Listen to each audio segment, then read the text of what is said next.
Doritos yet, did you? No, they haven't forced me to do that one yet. Oh, there you gotta. How good is a Dorito? You don't know. First of all, they're amazing. Amazing, But second of all, right? They kept going through a cake. I don't know how to make that powder, the flavor. Oh, you can figure it out. It's a very exciting day. Today's episode 4, and it's assembly days. We've done so much work.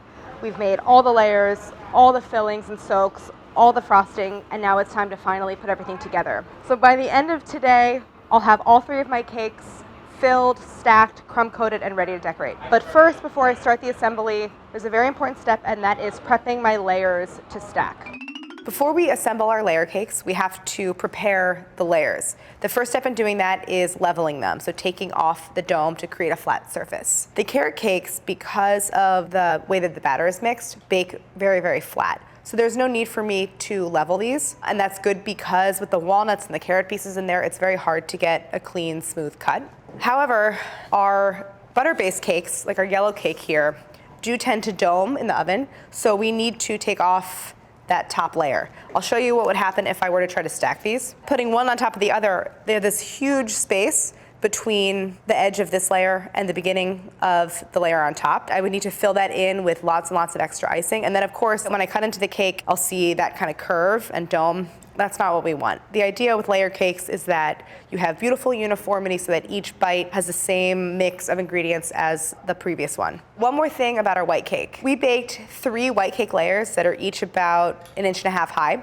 But you can see in our assembled final cake, we have 6 layers that are each much thinner. And that's because we used a technique called torting, which means splitting a single layer crosswise into 2 layers. You have the same amount of cake that you always had, but just more opportunities to add filling. I'm going to show you both of these techniques, leveling and torting, so you get beautiful, flat, even cakes. Here's what you need to fill, stack, and assemble your cakes. A large serrated knife. Well, it's not really large. A serrated knife, a cake turntable, not totally essential, but very, very useful. Flexible spatula, an offset spatula, small and large if you have both. Scissors, briefly. A pastry brush, a metal bench scraper with a straight edge, pastry bags, and 9-inch cake rounds. I'm starting with my yellow cakes. I have my layer on a cake round on the turntable. Very useful. It elevates it so it's a little bit closer to eye level and allows me to spin. I'm going to put the knife in right at the edge, so right where it's dark here, where it was hitting the sides, and then it lightens, that's where it domed. So that's the beginning of the dome. I put the knife in right along that edge and to use sort of long sawing motions. I'm keeping an eye on where it enters and exits the cake, and that's helping me determine if I'm level. So far it's looking pretty good. Now that I have the knife about halfway through, I'm actually going to start to turn the cake on the little turntable and only move the knife toward the bottom, and that's a little bit easier. All right, and there I am. I'm all the way through. Voila. So it is kind of a shame that this is now cake that's not going to make it into our final layer cake, but this gives you an opportunity to taste the cake before we put it all together. So good. Tastes great. This one, I can see one little area here where it's not perfectly level. You can go back in with your knife and shave off any little parts. Well, look at that.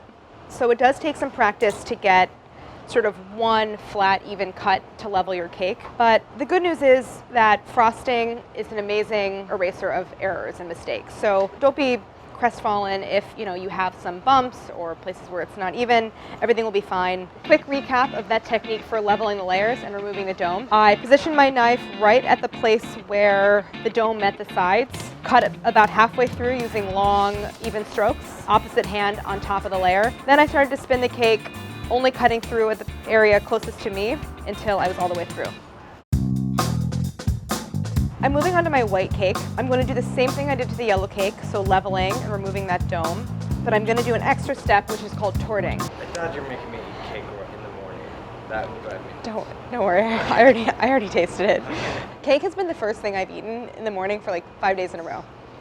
It's not good. Oh, do you know the term torting? As it pertains to cakes? I'm giving you a hint. I'm giving you a hint. To slice it in, divide it in half? Yes, that's it. The technique that I'm going to use for torting is similar to the technique I used to take off the dome, but I'm going to be doing this more at eye level, so it can be useful to elevate your cake turntable. I'm going to basically score into the cake a circle that goes all the way around, and that's going to be my guiding line as I cut through. Knife slides out the end. So the layer is fairly delicate at this point. It can be very useful to have extra cake rounds, and you can transfer the layer onto another round. You have layers that have slightly uneven in thickness. I'm going to put my thicker layers toward the bottom because those will compress slightly under the weight of the cake, and then I'll put my thinner layers on top. You can see it's about like a 25% height difference. So good cutting, not great measuring. Even though I prefer using a bread knife, there is another way to level and tort your layers that I want to point out, and that is by using this tool. It's basically a big saw that has these adjustable feet. So you do this kind of rocking motion back and forth. It keeps the blade level so that it never changes height on either side. Oh God, it's not working. I probably could have lowered it one level. Should I start over? Okay, there we go. I think that's a better height. It's maybe not the sharpest blade. This one I think was like $9.99. There might be sturdier ones out there, but I don't really have to think about it. I can just sort of mindlessly saw back and forth. Ooh, okay. All right. But anyway, you get the point. Cake leveler, I don't think it's that necessary, but if you're making like 10 layer cakes a day, maybe it's something you want to invest in. So just to sum up that technique for torting the layers, I drew a center line all the way around the cake, just scoring lightly with the serrated knife. Then at eye level, I sliced through the cake using long strokes just until I was about halfway through, and at that stage I started to spin the cake and only cut through, making sure I was following that center line until I was all the way through. Then transferred the top layer to another cake round. Now we have 6. We are finally at that point where we are ready to assemble. We're starting with yellow cake for our chocolate frosted birthday cake. Here's everything we need to assemble our birthday cake. Our trimmed yellow cake layers, vanilla milk soak, chocolate Swiss meringue buttercream frosting, and whipped milk chocolate ganache fillings. We have the whipped chocolate ganache and the chocolate Swiss meringue buttercream. I need to re-whip both. It's still a little cold. To bring it back together and to smooth it out, I'm going to actually melt a little bit. And I'm going to add a tiny bit of melted ganache back into the mixture and then re-whip the whole thing. Appears to be working. Thank goodness. I did not have a backup plan. So you can see now the texture smooth again, pretty light and fluffy. Now we just want to do the same thing with the chocolate Swiss meringue buttercream. And I want to apply a dab of frosting into the very center of my turntable. This frosting is just there to act as a little bit of glue to prevent my cake round from sliding around as I try to turn. I'm going to pick my tallest layer to be on the bottom, and I'm placing it cut side up. That's why we went through the trouble of leveling. Not only is it going to be more structurally sound and easier to stack, but I have an exposed porous surface to absorb the soak. I'm going to do a generous amount of soak for a couple of reasons. One, the layers are a couple of days old.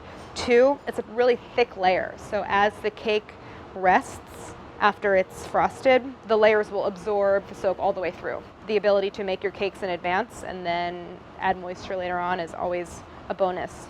You might be wondering why, if we went through the trouble of making a separate filling, we also have to have our frosting for this stage of just stacking.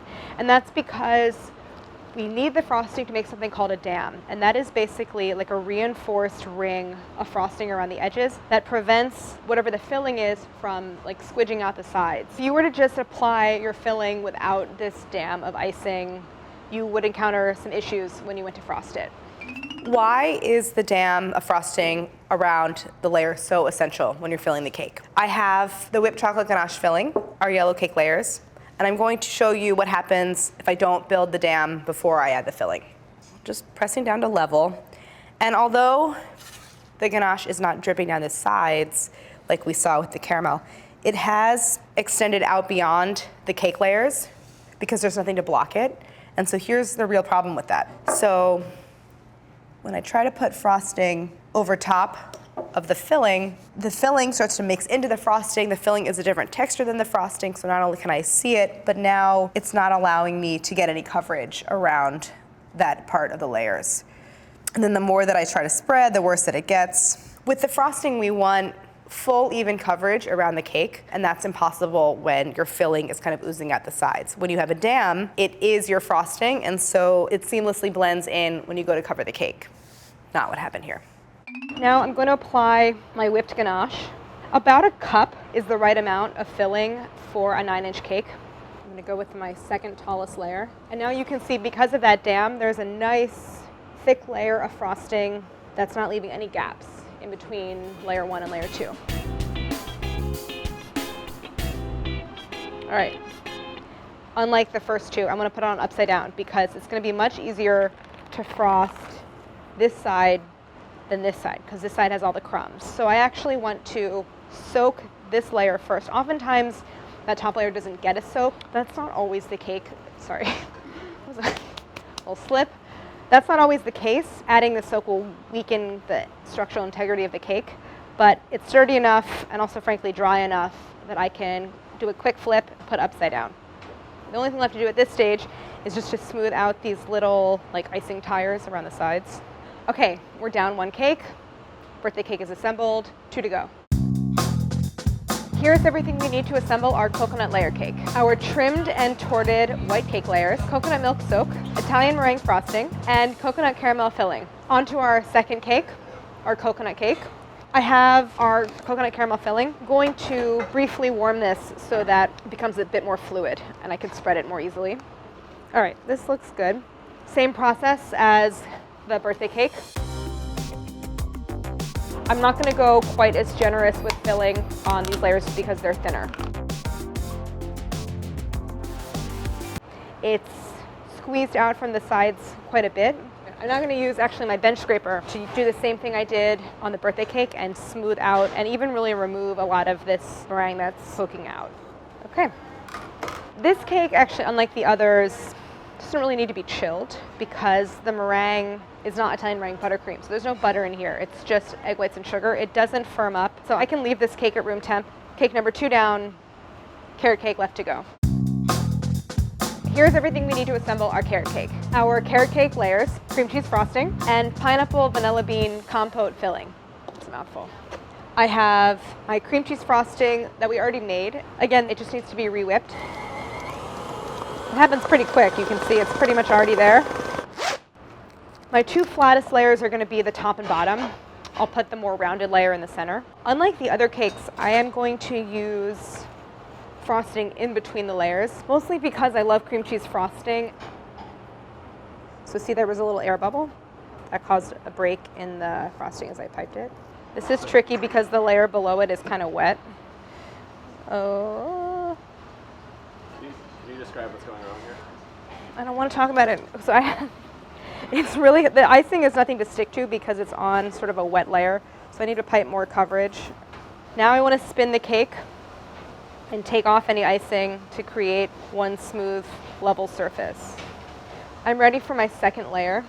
This one is the more domed layer, so I'm putting this one in the center. Again, upside down on top. Because of that dome, this is the only cake where this is really an issue, but there's some gaps between the layers because I put a rounded surface down on a flat surface. So I'm just gonna pipe with my frosting to fill that in because we don't want like pockets of air when we slice into the cake. I think every cake is beautiful in its imperfections. The problem with a cake that looks too perfect is you don't want to eat it, and the cakes are meant to be eaten. So again, upside down. This is an enormous 9-inch cake. A cake this size with layers this thick will feed like 20 people. All right, we've done a ton of work to this point. You might think we're ready for decorating, but there's one final step, and that is something called a crumb coating. You have missed basically this entire process. Like, what have you been up to? It's been a lot of work. I feel like I am laying traps for people when I'm asking them to define certain cake terms. Trap away. Crumb coating? Yeah. Can you define it?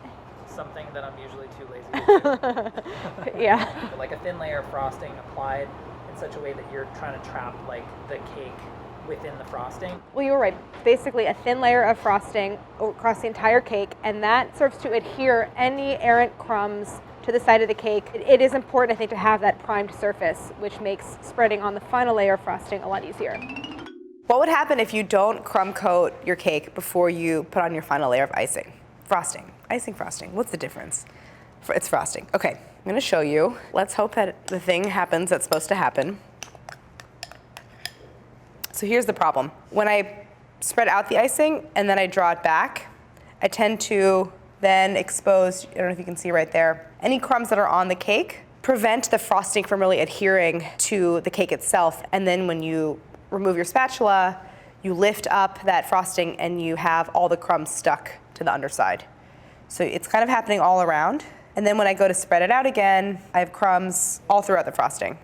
It's just a pain because you're in sort of the final stages of layer cake assembly and you made it this far. It's really annoying to then have this problem hit when you're just trying to add the finishing touch. If I were to have added a crumb coat, it would have sealed in all the crumbs and then created a clean surface for applying the final layer of frosting. So it's always a good idea. It's a great insurance policy to make sure that your finished cake looks as good as all the work you put into it. So now I'm going to start with my birthday cake. I am just trying to apply a very thin, even layer of frosting. Also, the cake is cold because it's been in the fridge, and that will really help to set the icing, which I think can often help you produce a smoother result.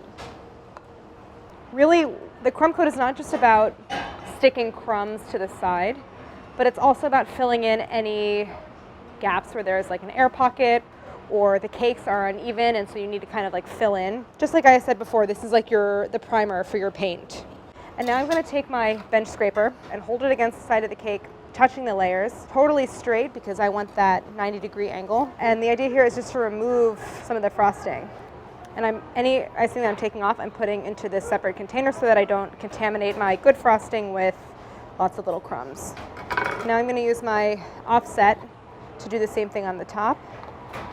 So that looks good. The whole thing is leaning a little bit that way, so I can account for that when I apply the final layer of frosting. It's amazing what a little frosting can fix if you have any defects in the cake. So this will go in the fridge, and I'm going to move on to my other two cakes. You're getting that pissed off and annoyed vibe again. No, I don't. I'm not the least bit upset. Don't you know not to tell a woman that she seems upset? Yeah, I haven't been really good at that whole filter thing. Uh-huh. Moving right along.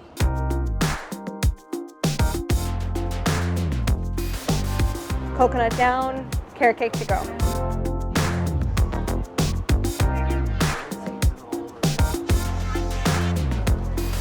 Okay, we are so close to the finish line. Each cake is going to get its own distinctive decorations and sort of final flair. So that's in episode 5, the final episode. Thank you for watching, and you've made it almost the whole way.